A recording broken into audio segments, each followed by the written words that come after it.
지금부터 디임토 집회 시작하도록 하겠습니다. 이번 디임토 집회의 사회를 맡은 김재하 형제라고 합니다. 다들 지난번 디임토 집회 주제 기억하시나요? 성정. 성장. 성장 맞습니다. 성장 잘못 들어가지고. 바로 성장입니다.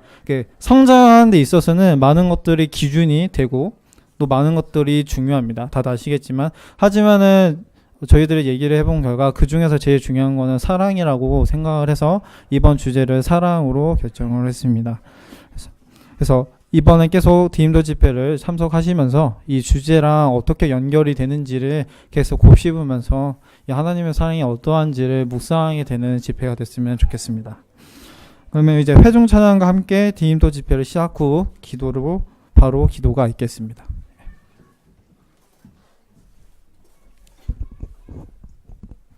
찬송가 1장 거룩 거룩 거룩 다 함께 찬송하시겠습니다.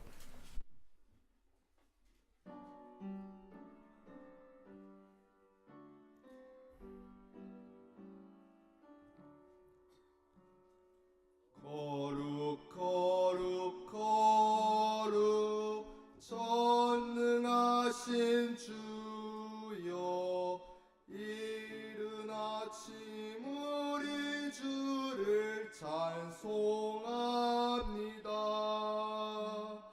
거룩 거룩 거룩 긍휼 많은 주여 성삼위일체 우리 주로다. 거룩 거룩 거룩 주의 왕좌 앞에 모든 성도 금왕관을 벗어드리네. 전군 천사 모두 주께 굴복하니 영원히 위에 계신 주로다. 거룩 거룩 거룩 주의 빛난 영광 모든 죄인 눈 어두워 보지 못하네. 거룩하신 이가 주님밖에 니뇨 온전히 전능하신 주로다.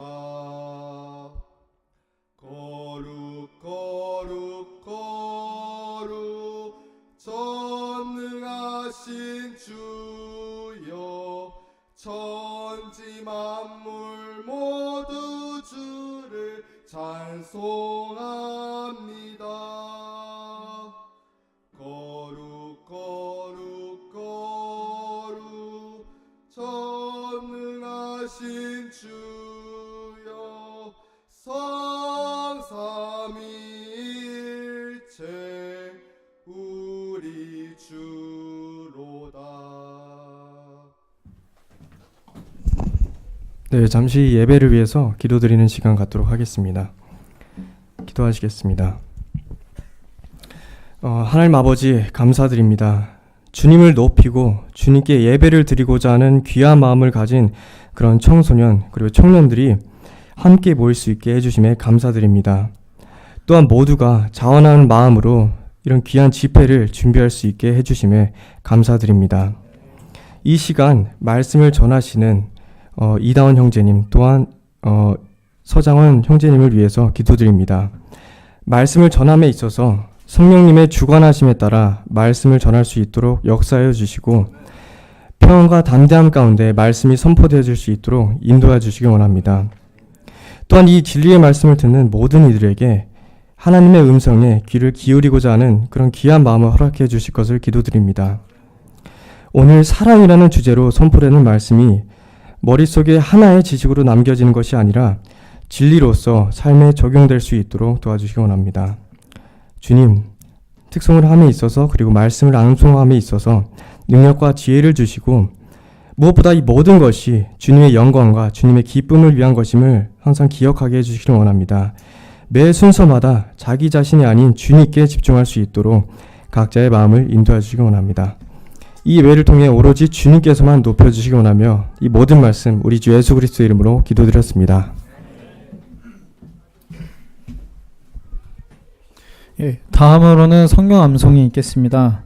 성경 암송의 본문은 지난주 설교 때 언급됐던 사랑 체리티에 관해서 설명하는 본문입니다. 그걸 들으면서 지난주 설교도 한번 생각을 해보시고 잘 들어주시면 감사하겠습니다. 암송 본문은 고린도전서 13장 1절부터 13절입니다. 고린도전서 13장. 내가 사람들의 언어들과 천사들의 언어들로 말할지라도 사랑이 없으면 소리나는 징과 울리는 꽹과리가 되고, 내가 대연하는 선물이 있고 모든 신비와 모든 지식을 이해하며 또 모든 믿음이 있어 산을 옮길 수 있을지라도 사랑이 없으면 내가 아무것도 아니요. 내가 모든 재산을 바쳐 가난한 자들을 먹이고 또 내 몸을 불사르게 내줄지라도 사랑이 없으면 그것이 내게 아무 유익을 주지 못하느니라. 사랑은 오래 참고 친절하며 사랑은 시기하지 아니하며 사랑은 자기를 자랑하지 아니하며 우쭐대지 아니하며 무례히 행동하지 아니하며 자기 것을 추구하지 아니하며 쉽게 성내지 아니하며 악을 생각하지 아니하며 불법을 기뻐하지 아니하고 진리를 기뻐하며 모든 것을 참으며 모든 것을 믿으며 모든 것을 바라며 모든 것을 견디느니라. 아멘. 사랑은 결코 없어지지 아니하되 대언은 있다 해도 없어지겠고 타 언어들도 있다 해도 그칠 것이며 지식도 있다 해도 사라지리라. 우리가 부분적으로 알고 부분적으로 대언하나 완전한 것이 오면 그때에는 부분적인 것이 없어지리라. 내가 아이였을 때에는 아이처럼 말하고 아이처럼 깨달으며 아이처럼 생각하였으나 어른이 되어서는 아이의 일들을 버렸노라. 우리가 지금은 거울을 통하여 희미하게 보나 그때에는 얼굴을 마주대하여 보며 내가 지금은 부분적으로 아나 그때에는 주께서 나를 아시는 것 같이 나도 알리라. 그런즉 이제 믿음, 소망, 사랑 이 셋은 항상 있으나 이것들 중에 가장 큰 것은 사랑이라. 예, 성경 암송 감사드립니다. 서점에나 많은 곳에서나 사랑에 관해서 나와 있는 글들은 매우 많이 있다고 다들 알고 계실 겁니다. 하지만 그 중에서 제일은 사랑에 대해서 제일 정확하게 설명하는 것은 저는 이 본문이라고 생각을 합니다. 예. 다음으로는 청소년부 특성과 설교가 있겠습니다.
하늘보다 높으신 주 사랑, 바다보다 넓으신 주 사랑, 나를 향한 크고 높으신 사랑, 헛되고 헛된 그 모든 것 내게서 멀리 거두셨네. 나의 수치 찬양되었네. 영원히 감사드리리. 주님의 그 은혜 날 찾아주신 그 사랑, 오 주님 내 전부 사랑해요.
마지막 부분에서 고음을 너무 내질렀더니 목이 좀 쉬는 것 같아요.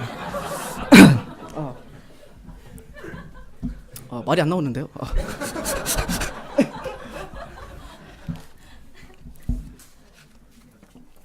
네, 오늘 다 함께 살펴보실 하나님의 말씀은요, 요한복음 21장입니다. 요한복음 21장 15절에서부터 17절까지의 말씀을 오늘 함께 나누기 원합니다. 감사합니다.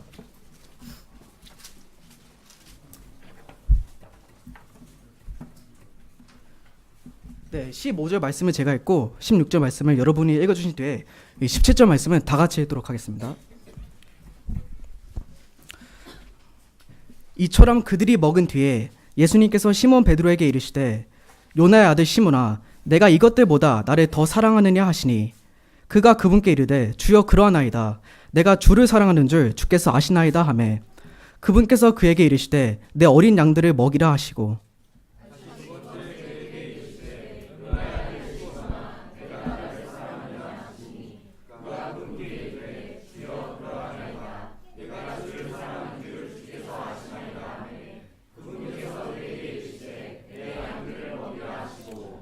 다 같이 읽겠습니다. 세 번째 그에게 이르시되 요나의 아들 시몬아 내가 나를 사랑하느냐 하시니 그분께서 자기에게 세 번째 내가 나를 사랑하느냐 하고 말씀하시므로 베드로가 근심하며 그분께 이르되 주여 주께서 모든 것을 아시오매 내가 주를 사랑하는 줄 주께서 아시나이다 하니 예수님께서 그에게 이르시되 내 양들을 먹이라. 네, 오늘 말씀의 제목은요, 여기 나와 있는 것처럼 그래도 사랑합니다입니다. 이 제목은 제가 이제 이 본문 말씀을 묵상하다가 가슴속에 이렇게 문득 떠오른 건데 이 고백이 저와 여러분 모두의 고백이 되길 원합니다. 자, 기도하고 말씀을 시작하도록 하겠습니다.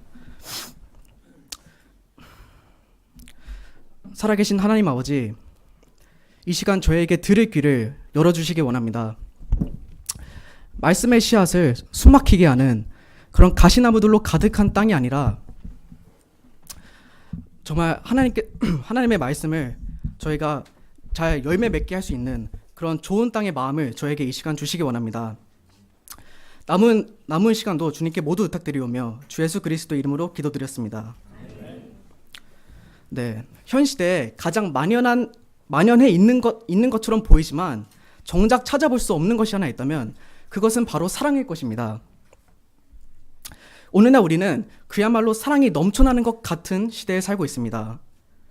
영화를 봐도 드라마를 봐도 노래를 듣거나 책을 읽어봐도 대부분이 사랑에 관한 주제를 다루고 있습니다. 심지어는 남녀가 서로 간음하고 불륜을 저지르는 내용도 애절하고 아름다운 사랑의 이야기로 그려낼 만큼 또 사람들이 그러한 이야기에 열광할 만큼 우리는 사랑이 가득한 시대에 살고 있습니다. 하지만 그와 동시에 우리는 자식이 부모를 살해하거나 부모가 자식을 살해하고 교사가 아이를 학대하며 어젯밤까지는 서로를 사랑했던 연인이 오늘은 서로를 폭행하는 시대에 살고 있습니다. 당연히 서로를 사랑해야 하는 관계의 사람들이 당연하게 서로를 증오하고 미워하는 시대, 본성에 애정이 없고 욕망만이 남아있는 시대, 성경은 이러한 시대를 가리켜 마지막 때, 마지막 시대라고 표현합니다. 마태복음 24장 12절 말씀입니다. 불법이 성행함으로 많은 사람의 사랑이 식어지리라. 예수님께서 말씀하신 것처럼 그분께서 다시 오신 날이 가까워질수록 세상에서뿐만이 아니라 교회 안에서도 참된 사랑은 더더욱 찾아보기 어려워질 것입니다. 그런데 그럴수록 우리 믿음의 사람들은 세상의 다른 수많은 사람들과 더욱 확연하게 구분되어질 것입니다. 왜냐하면 우리는 사랑하는 자들이기 때문입니다. 이것은 당연하면서도 굉장히 중요한 사실입니다. 사랑이 점점 식어가는 시대에서 뜨겁게 사랑하기란 결코 쉬운 일이 아닙니다. 하지만 그럼에도 불구하고 우리가 우리의 대적 마귀에게 절대 내어줄 수 없는 한 가지, 그것이 바로 사랑입니다. 우리는 각자의 마음을 지키는 청지기들입니다. 더 정확히 말하자면 우리는 각자의 마음속에 품은 이 사랑을 지키는 청지기들입니다. 그런데 오늘날 많은 청지기들이 적을 경계하거나 적과 맞서 싸우기는커녕 저에게 속아 넘어가서 친절하게 안내해주고 있습니다. 우리의 대적은요, 우리의 사랑을 빼앗아 가기 위해 갖가지 수단을 동원합니다. 주로는 우리의 사랑의 대상이 바뀌게끔 하는데, 쉽게 말해서 우리로 하여금 다른 것을, 세상을 더욱 사랑하게 만듭니다. 하나님보다요. 언젠가 어느 형제님께서 저에게 해주셨던 말씀이 떠오릅니다. 모든 그리스도인이 하나님을 사랑한다. 하지만 모든 그리스도인이 하나님만을 사랑하진 않는다. 우리가 어쩌면 목숨까지도 다해 지켜야 할 사랑은요, 절대 세상이나 세상에 있는 것들을 향하지 않습니다. 우리의 사랑은 가장 우선적으로 하나님을 향해야 합니다. 신명기 6장 5절 말씀인데, 그건 다 같이 읽어보도록 하겠습니다. 시작. 마음을 다하고 혼을 다하고 생각을 다하고 힘을 다하여 주 내 하나님을 사랑하라. 우리의 모든 것을 다해 주 하나님을 사랑하는 것, 이것이 우리에게 주어진 첫째 명령입니다. 그렇다면 하나님을 사랑하는 것이 단지 명령이기 때문에 우리가 지켜야만 하는 것일까요? 그건 아닙니다. 요한일서 4장 19절 말씀입니다. 우리가 그분을 사랑함은 그분께서 먼저 우리를 사랑하셨기 때문이라. 우리가 하나님을 사랑하는 이유는 그분께서 먼저 우리를 사랑해 주셨기 때문입니다. 또 그렇다면 하나님께서는 먼저 우리를 어떻게 사랑해 주셨을까요? 성경에서 가장 유명한 구절이죠. 요한복음 3장 16절 말씀입니다. 하나님께서 세상을 이처럼 사랑하사 자신의 독생자를 주셨으니 이것은 누구든지 그를 믿는 자는 멸망하지 않고 영존하는 생명을 얻게 하려 함이라.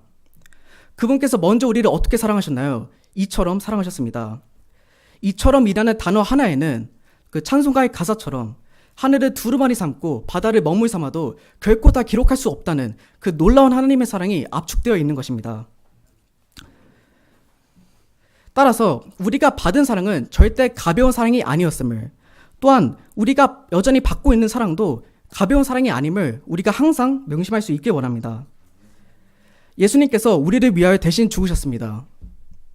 이 짧은 한 문장 안에는, 어쩌면 우리가 수백 번도 넘게 들어본 이 짧은 한 문장 안에는 우리가 그분께 평생토록 감사하면서 살아야 할 이유들이 수억 개가 넘게 담겨져 있다는 것을 우리가 항상 명심하기 원합니다.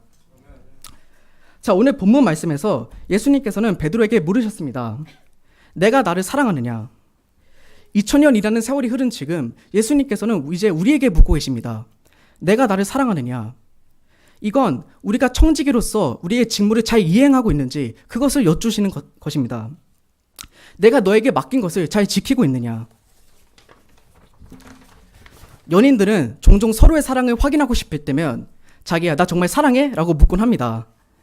서로가 동등하게 서로를 사랑하기 때문에 얼마든지 당연하지 라고 대답할 수도 있습니다. 하지만 우리는 하나님과 동등하게 그분을 사랑하지 못합니다. 우리의 사랑은 하나님의 완벽하신 사랑과는 달리 너무나도 불완전한 사랑이고, 하나님의 강인하신 사랑과는 달리 너무나도 연약한 사랑입니다. 그래서 하나님께서는 우리의 사랑을 확인하시기에 충분히, 넘치도록 자격이 있으신 분이지만 우리는 자신 있게 당연하죠 라고 대답하기에도 전혀 자격이 없는 자들입니다. 오늘 본문 말씀의 주인공 베드로만 생각해 보아도 그렇습니다. 하루는 예수님께서 제자들에게 이렇게 물으셨습니다. 사람들이 나를 누구라고 하느냐? 제자들이 이런저런 대답을 하자 예수님께서는 이어서 물으셨습니다. 그럼 너희는 과연 나를 누구라고 하느냐? 그때 베드로가 나서서 아주 멋진 고백을 합니다. 마태복음 16장 16절 말씀입니다. 주는 그리스도시요 살아계신 하나님의 아들이시나이다. 또 예수님께서는 붙잡히시기 전에 제자들에게 미리 말씀하셨습니다. 너희가 메시아라고 칭송하던 내가 오늘 이 밤에 잡혀간다면 너희는 분명히 다 나로 인해서 실족할 것이다. 그러자 이번에도 역시 베드로가 나서서 말합니다. 마태복음 26장 33절 말씀입니다. 다른 모든 사람이 실족할지라도 나는 결코 실족하지 않을 것입니다. 심지어는 예수님께서 베드로가 자신을 3번 부인할 것이라고 말씀하시자 이번에는 열까지 내며 소리쳤습니다. 26장 35절 말씀입니다. 내가 주와 함께 죽을지언정 주를 부인하지는 않을 것입니다. 이렇듯 몇 번이나 자신의 사랑을 열성적으로 고백할 수 있었을 만큼 베드로는 주님을 사랑했습니다. 비록 그 사랑이 육신적이었다 해도 말이죠. 예수님께서 바다 위를 걸어 제자들에게 다가가실 때 정말 당신이 주님이시라면 자신을 물 위로 불러달라고 요청한 제자는 베드로였습니다. 또한 예수님께서 부활의 영광을 제자들에게 미리 보여주실 때 주님과 모세와 엘리야를 위하여 장막 셋을 짓겠다고 그렇게 말했던 제자도 베드로였습니다. 예수님의 말씀을 들은 많은 사람들이 그 말씀을 깨닫지 못하고 예수님의 곁을 떠나갔을 때 예수님께서는 12 제자들에게 물으셨습니다. 너희도 가려느냐?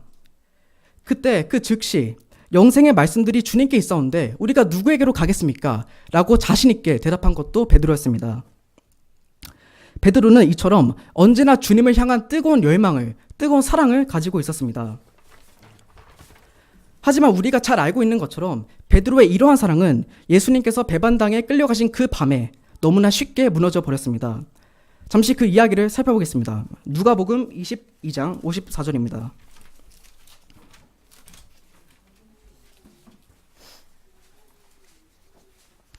네, 제가 읽겠습니다. 그때 그들이 그분을 붙잡아 끌고 대제사장의 집으로 데리고 들어가니 베드로는 멀찍이 떨어져서 따라가니라.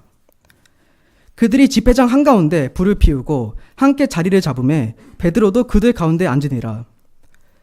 그런데 그가 불 곁에 앉을 때에 어떤 하녀가 그를 보고 유심히 그를 바라보며 이르되 이 사람도 그와 함께 있었도다 하니 조금 뒤에 또 다른 사람이 그를 보고 이르되 너도 그들과 함께라 하거늘 베드로가 이르되 사람아 나는 아니라 하더라.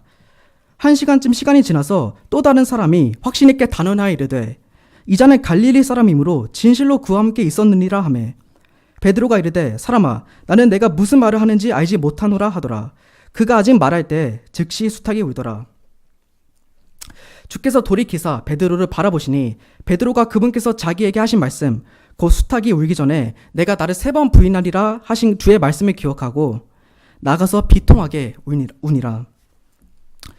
여기 61절 말씀에서 나오는 예수님께서 베드로를 바라보셨던 그 눈빛은 과연 어떤 눈빛이었을까요? 원망 어린 눈빛이었을까요? 아니면 실망하신 눈빛이었을까요?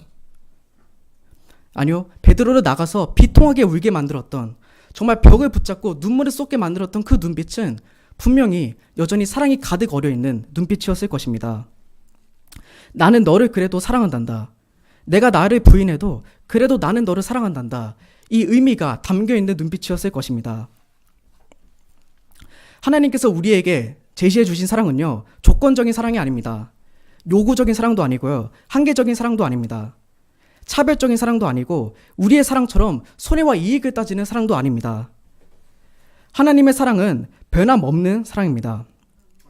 우리가 아직 죄인이었을 때 우리 마음에 넓게 부어졌던 그분의 그 사랑은 오늘날까지 변함없이 우리를 향해 있습니다. 그래서 주님께서는 부활하신 뒤에 제자들과 함께 식사를 하시며 베드로에게 이렇게 물으신 겁니다. 요나의 아들 시몬아, 내가 나를 사랑하느냐? 내가 나를 사랑했느냐? 혹은 내가 정말 나를 사랑한 게 맞았느냐? 라고 묻지 않으셨습니다. 내가 나를 사랑하느냐? 예수님은 다만 베드로에게 지금을 물으셨습니다. 예수님께서도 다만 지금 우리의 마음이 어떠한지를 물으십니다. 우리는 우리의 모든 것을 다해 주 하나님을 사랑하지 못할 때가 참 많습니다. 특히 저는 제가 스스로 생각하기에 모든 것을 다하기는커녕 마음의 아주 작은 일부분조차, 그 부분조차 주님께 내어드리지 못할 때가 정말 많이 있습니다. 하나님을 사랑하기보다는 쾌락들을 더욱 사랑한 순간들과 또 그러한 날들이 많습니다.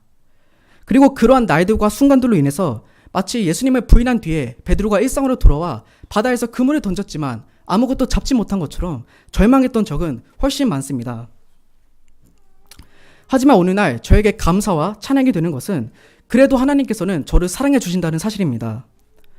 어느 찬송가의 제목처럼 우리는 주님을 늘 배반하지만 그래도 그분께서는 우리를 사랑해 주신다는 사실, 이 사실을 붙들고 우리는 17절 말씀의 베드로처럼 예수님 앞에서 담대하게 고백할 수 있습니다. 주여, 주께서 모든 것을 아시오매 내가 주를 사랑하는 줄 주께서 아시나이다. 예수님 앞에서 움츠려 있는 것만큼 그분을 슬프게 하는 일은 없습니다. 그분 앞에서 스스로 사랑받을 자격이 있는지에 대해 생각하고 있는 것만큼 그분을 가슴 아프게 하는 일도 없습니다. 예수님께서는 우리가 흠잡을 데 없는 완벽한 그리스도인이 되길 원하시지 않습니다. 8번 일어서도 9번 넘어지게 되는 우리이지만 어느 누구에게도 고침을 받지 못하고 12해 동안 혈루증을 앓았던 그 가련한 여인이 주님의 옷자락을 필사적으로 붙잡았던 것처럼 우리도 주님께로 달려가서 그분을 꽉 붙잡는 겁니다. 그리고 고백하는 겁니다. 그래도 사랑합니다. 바로 이것이 주님께서 원하시는 자녀들의 모습일 것입니다. 하지만 한 가지 중요한 것이 또 있습니다. 우리 PPT에는 없지만 말씀을 한번 같이 읽어보겠습니다. 21장 15절 말씀입니다.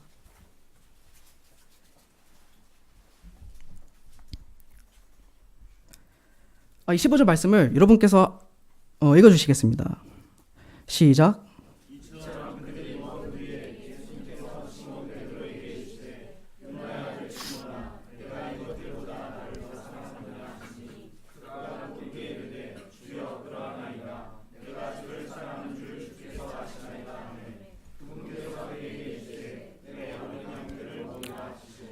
네, 예수님께서는 베드로에게 내가 나를 사랑하느냐라고 묻기만 하진 않으셨습니다.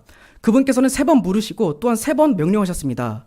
15절과 16절, 17절 말씀의 뒷부분을 보시면 내 양들을 먹이라 라고 3번 적혀 있습니다. 그분께서는 베드로에게 행동을 요구하셨습니다. 내가 나를 사랑한다면 나의 양들을 먹이라. 우리의 사랑은요, 우리가 하나님에 관해서 얼마나 많은 지식을 가지고 있는가에 의해 증명되는 것이 아니라 또 우리가 하나님에 대해서 얼마나 뜨거운 감정을 느끼는가에 의해 증명되는 것이 아니라 다름 아닌 우리의 행동, 우리의 순종에 의해서 증명됩니다. 요한복음 14장 15절 말씀입니다. 너희가 나를 사랑하면 내 명령들을 지키라. 이어서 그 다음 장인 15장 12절 말씀입니다. 다 같이 읽어볼까요? 시작. 곧 내가 너희를 사랑한 것 같이 너희도 서로 사랑하라 하는 이것이니라. 하나님을 사랑하는 자들은 또한 서로를 사랑할 수 있어야 합니다. 하나님을 사랑하는 우리는 또한 우리의 옆에 있는 형제 자매를 사랑할 수 있어야 합니다. 하지만 자기가 보지 못한 하나님을 사랑한다 말하면서 자기가 보는 자기 형제는 사랑하지 못하는 사람들이 시대를 불문하고 교회 안에 가득하기 때문에 사도 요한도 편지를 써서 성도들에게 엄중하게 충고한 것입니다. 요한일서 3장 18절 말씀입니다. 다 같이 읽어보겠습니다. 시작.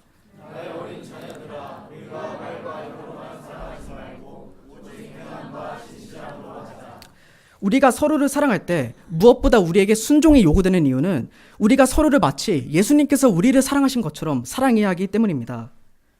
주님의 사랑에는 조건이 없고 요구가 없고 한계가 없고 차별이 없고 계산이 없고 그리고 변함이 없다고 말씀드렸습니다. 그분의 그 사랑 그대로 사랑받을 자격이 전혀 없어 보여도 마냥 부족해 보이고 못나 보여도 그래도 사랑하는 겁니다. 우리 각자의 지체를, 각자의 아내를, 각자의 남편을, 각자의 자식을, 각자의 부모를, 각자의 연인을 그래도 사랑하는 겁니다. 베드로전서 4장 7절 말씀입니다. 다 같이 읽겠습니다.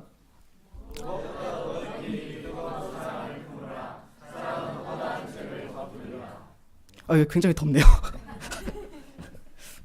자, 예수님께서 넘치는 사랑으로 우리의 죄를 모두 덮어주신 것처럼요, 뜨거운 사랑으로 서로의 죄를, 서로의 허다한 죄를 덮어주시기 바랍니다.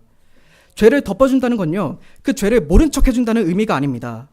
좋은 게 좋은 것이라는 식으로 넘어가준다는 의미도 아닙니다. 죄를 덮어준다는 것은 그 죄까지도 용서해준다는 의미입니다. 이건 오직 사랑으로만, 상대방을 정말 뜨겁게 사랑할 때에만 가능합니다. 상대방의 어떠함과 상관없이 상대방을 향한 변함없는 마음으로 그를 이해해주고 참아주고 용서해주고 받아들여주는 것, 이건 오직 뜨거운 사랑으로만 감사합니다. 가능합니다. 이것도 사랑이네요.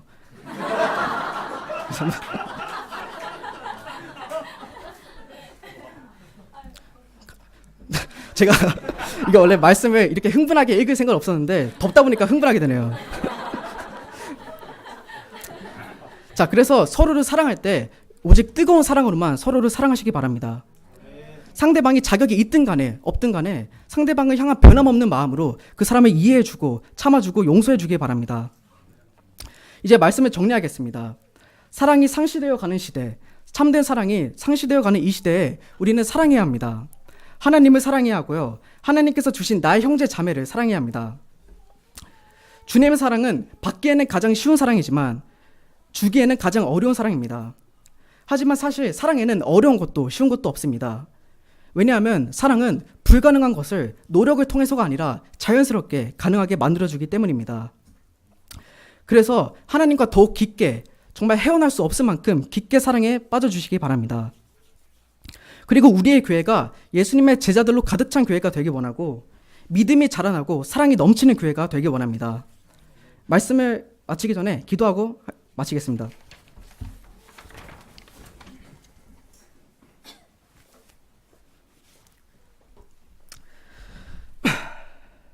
하나님 아버지, 만약에 우리가 세상이나 세상에 있는 것들을 사랑하면 하나님의 사랑이 그 속에 없다고 말씀하셨습니다. 우리가 하나님을 사랑한다 말하면서 우리가 보지 못한 하나님을 사랑한다 말하면서 우리가 보는 자기 형제를 사랑하지 않는 자가 되지 않을 수 있도록 주님, 저의 마음에 뜨거운 사랑을 부어주시기 원합니다. 그리고 우선적으로 하나님을 가장 우리가 사랑하기 원하고, 또한 우리의 옆에 있는 형제 자매를 정말 아무런 자격이 없어 보여도, 그리고 못나 보여도 우리가 그래도 사랑해 주기 원합니다.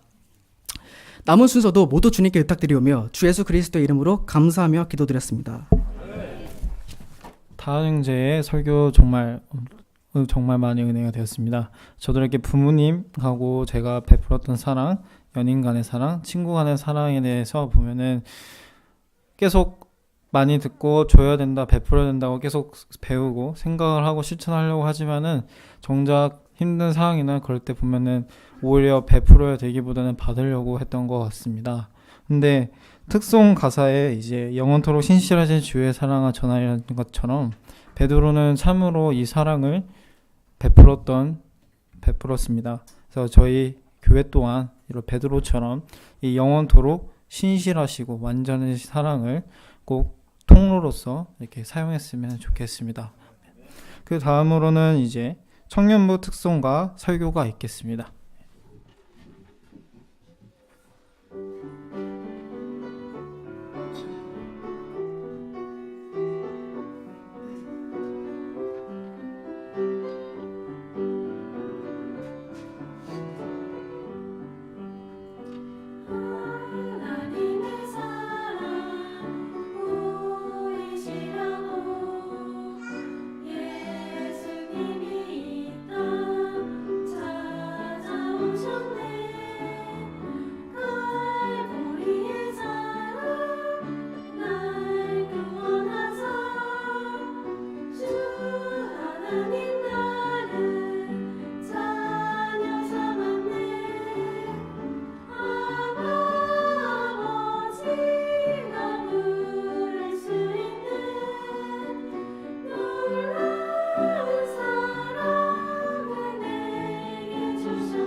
네, 여러분 안녕하세요. 서장원 형제입니다. 오늘 제가 전할 말씀은요, 우리의 마음을 전하는 법에 대해서 말씀을 전하려고 하고요. 다 함께 요한일서 5장 3절을 펴주시면 감사하겠습니다.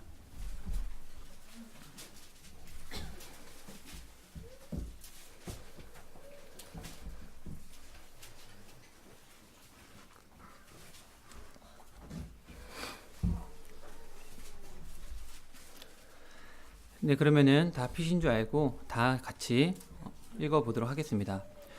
우리가 그분의 명령들을 지키는 것 이것이 곧 하나님을 사랑하는 것이니라. 그분의 명령들은 무겁지 아니하니라. 아멘. 말씀을 전하기에 앞서서 기도하고 제 말씀을 시작하도록 하겠습니다. 하나님 아버지, 이렇게 귀한 시간을 허락해 주심에 감사합니다. 비록 부족한 자녀이지만 하나님의 말씀을 전할 때에 저와 함께 하사 하나님께 영광을 돌리는 은혜의 시간이 되게 하시옵소서. 항상 진리의 말씀 안에 거할 수 있는 삶과 지혜를 주심에 감사드리며 이 모든 것들을 우리 주 예수 그리스도의 이름으로 기도하옵나이다. 아멘. 이번 디딤돌 집회의 주제가 사랑이라는 주제에서 말씀을 전하려고 하는데요.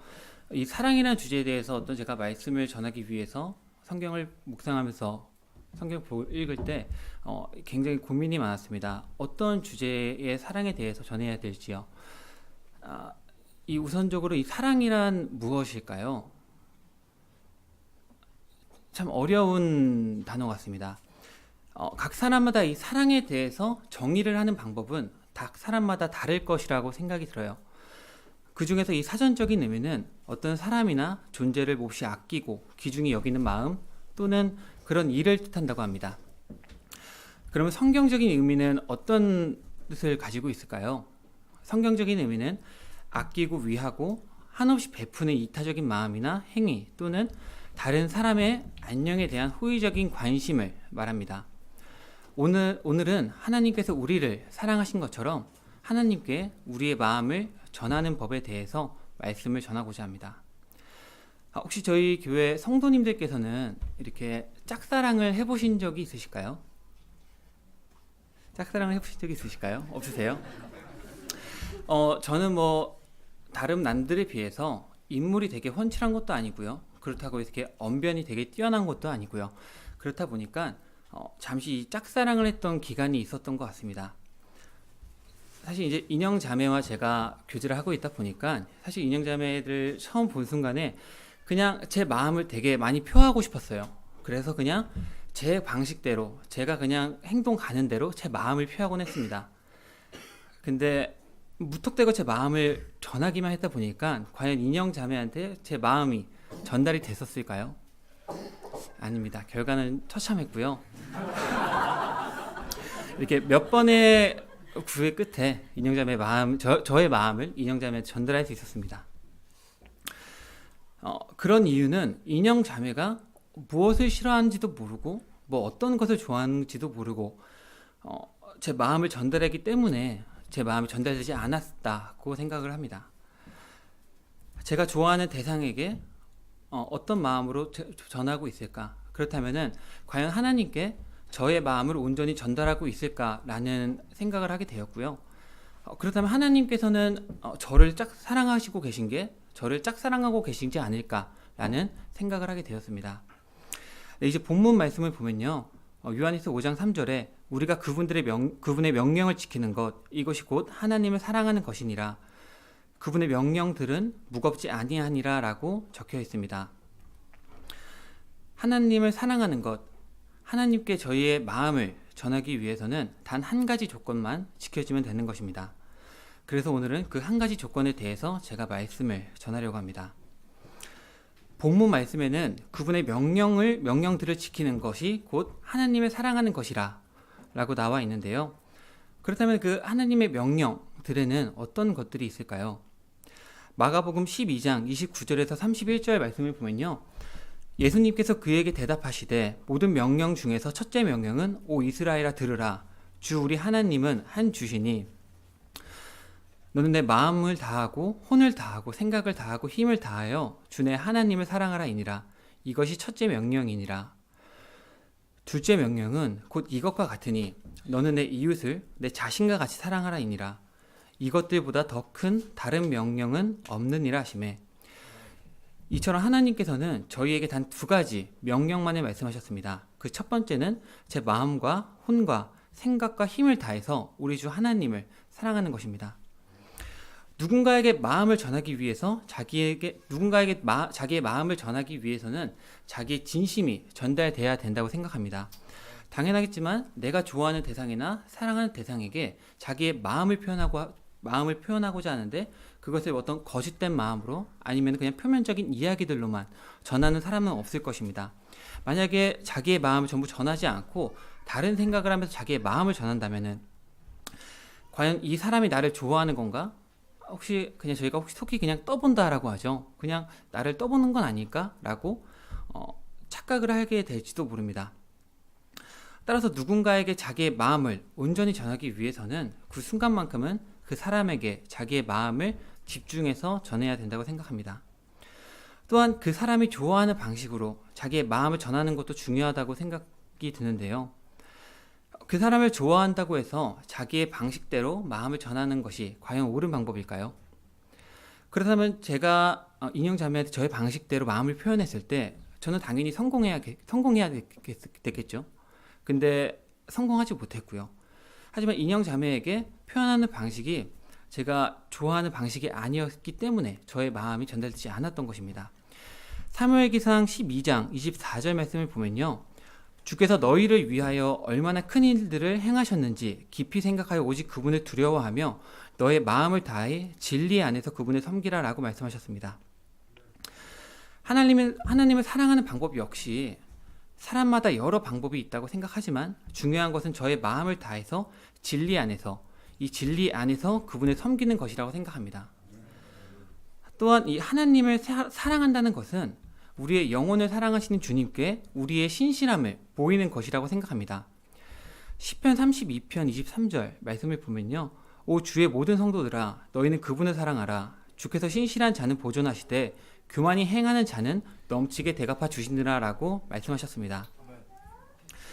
이처럼 그분을 섬길 때에 항상 신실함을 보여드리며 저희가 그분을 두려워하고 진리 안에서 그분을 섬긴다면은 하나님을 향한 저의 마음이 온전히 전달될 것이라고 생각합니다.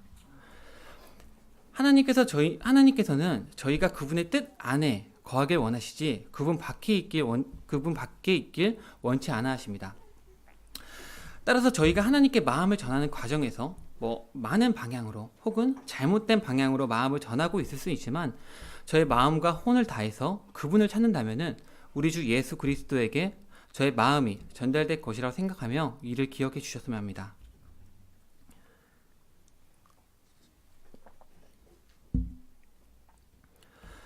또한 두 번째는 너는 내 이웃을 내 자신과 같이 사랑하라 라는 것입니다. 사실 이 부분이 제가 이번 설교를 준비하면서 저에게 가장 많은 찔림과 반성을 하게 했던 구절인 것 같아요. 사실 요즘 같은 사회에서 그냥 순전히 앞만 보며 달려오다 보니까 제가 그동안에 제 주변의 이웃을 보지 못하고 지나쳐 버렸던 순간들이 굉장히 많았기 때문입니다. 제가 이제 사회에 나오기 전에 군대에서 소위로 근무를 하던 시절 때 이 100km 행군을 하던 100km 임무가 있었습니다. 100km 행군을 했던 적이 있었는데요. 이게 팀 단위로 무박 2일간의 행군을 하고 완수를 해야 됐던 임무였다 보니까 이 행군에 떠나기 전에 군장 안에는 되게 많은 짐들이 들어가요.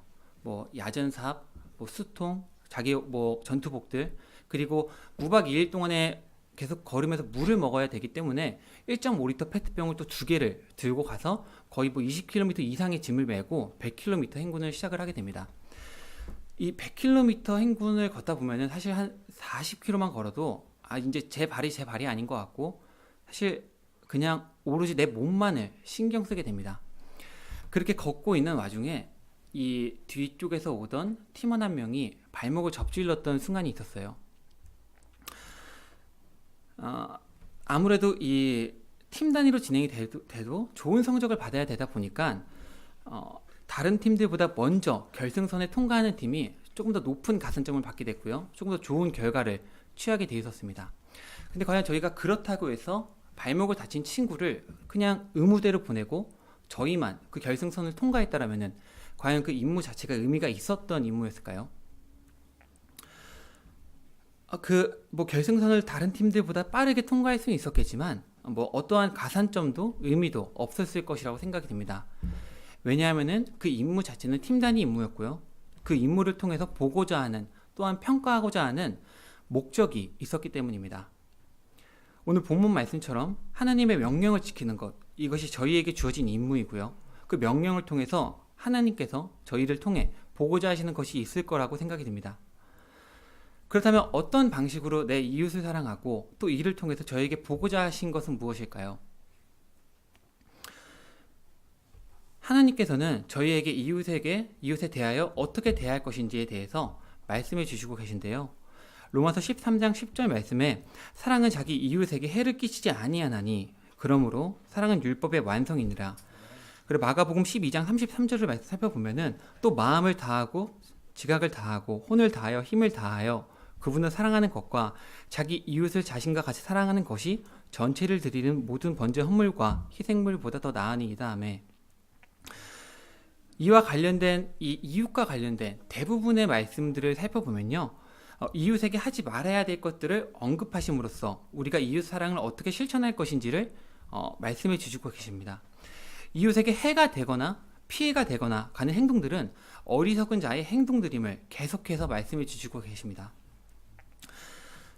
마가복음 12장 33절의 말씀처럼 성경에서도 하나님을 사랑하는 것과 이웃을 내 몸과 같이 사랑하는 것은 전체로 드리는 모든 번제 헌물과 기타 제물보다 더 나은 것이라고 말씀해 주시고 계십니다. 이는 이웃은 곧 형제이며 자매이자 저희 가족이기 때문이라고 생각합니다. 또한 이 마태복음 20장 19절에서 22절 말씀을 보면요. 주님께서 한 부자 청년에게 이러한 교훈을 주시고 있는데요. 내 아버지와 어머니를 공경하라. 또 너는 내 이웃을 내 자신과 같이 사랑하라 하는 명령이라 하시니 그 청년이 그분께 이르기를 이 모든 것은 내가 어려서부터 지켰거니와 아직도 내게 부족한 것이 무엇이니까 하거늘 예수님께서 그에게 이르시되 네가 완전하게 되려거든 가서 내 소유를 팔아 가난한 사람들에게 주라. 그리하면 하늘에서 내게 보화가 있으리라. 그리고 와서 나를 따르라 하시매 그 청년이 많은 소유를 가졌으므로 그 말씀을 듣고 근심하여 가니라 라고 나와 있습니다. 이처럼 자기가 포기하기 가장 어렵고 가장 힘든 것들 어떤 것들이 있을까요? 재산, 명예, 권위, 뇌물 이런 세상적인 것들을 내 이웃을 위해서 포기할 수 있을 때 그것이 제 자신과 같이 제 이웃을 사랑하는 방법이 아닐까 생각합니다. 말씀에서 볼 수 있듯이 하나님께서 이와 같은 명령과 방법을 저희에게 알려주신 이유는 구원받은 저희 모두가 거룩하신 하나님께 나아갈 수 있는 유일한 길을 알려주시고 궁극적으로 자신 안에서 하늘에 있는 복을 누리게 하시는 것을 원하시기 때문이라고 생각합니다. 하나님께서 이를 통해서 우리가 만나는 사람이 어떤 사람인지 그가 어떤 도움을 필요로 한다면은 우리는 그는 필요로 하는 자라면은 그는 우리의 이웃임을 말씀해 주시고 계시고요. 또한 우리는 그의 이웃이 되어야 한다고 말해주고 계십니다.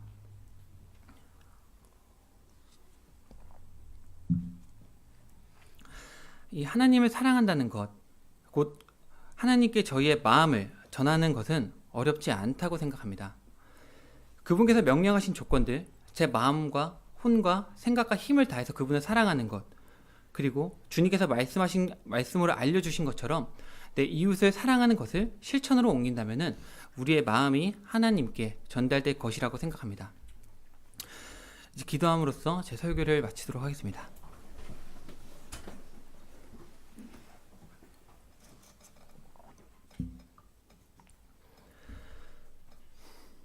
하나님 아버지, 하나님께 저의 마음을 전할 때에 옳지 않은 방법으로 마음을 전했던 순간들이 있습니다.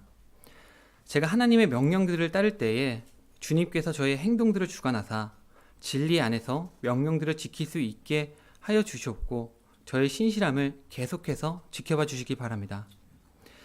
이 모든 것들을 우리를 구원하신 우리 주 예수 그리스도의 이름으로 기도합나이다.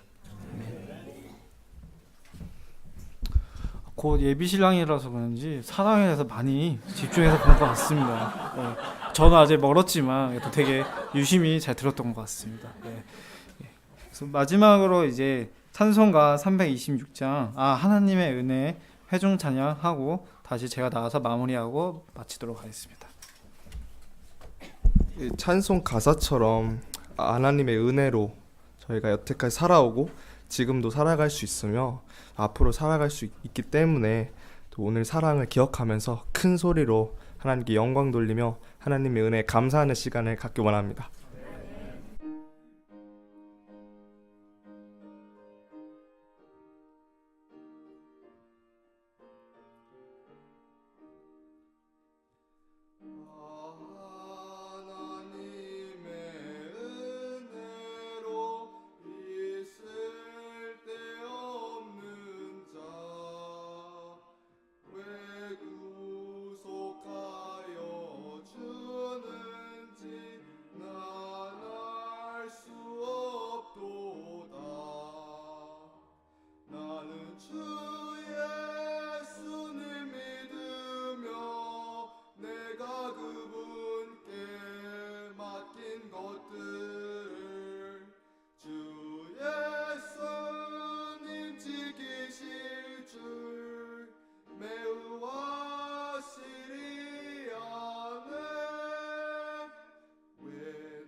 이상으로 오늘 디딤돌 집회를 마치도록 하겠습니다.